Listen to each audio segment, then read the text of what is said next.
आम्ही तुमच्यासाठी घेऊन येत आहे काऊ बॅरो व्हील म्हणून नावाचा एक प्रकार आहे. तर ह्याला मराठीमध्ये म्हणलं जातं की शेण काढण्याचा गाडा. ह्याच्यामध्ये मल्टिपल यूज म्हणजे अशा बहुत प्रकारे ह्याला वापरलं जातं. बरेचसेच लोक याच्यामध्ये जनावरांना कुट्टी करून चारा नेण्यासाठी वापरतात.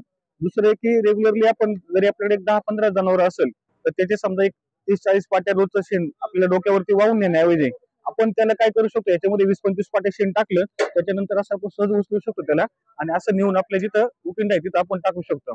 त्याच्याने फायदा असा होतो की लेडीज लोक बहुतांशी काम करतात गोठ्यामध्ये, तर त्यांना ओझं वगैरे उचलण्याचा तकलीफ होती. तर त्या ओझं उचलण्यापासून याच्यापासून काय होतं की त्यांना सुट्टा मिळण्याचा हा एक चांगला प्रकार आहे. तर ह्याची एकदम किंमत पण माफत आहे. रेग्युलरली 4,000 रुपयाची किंमत आहे, तर ऑफर किंमत मध्ये आम्ही 3,500 रुपयापर्यंत देत असतो.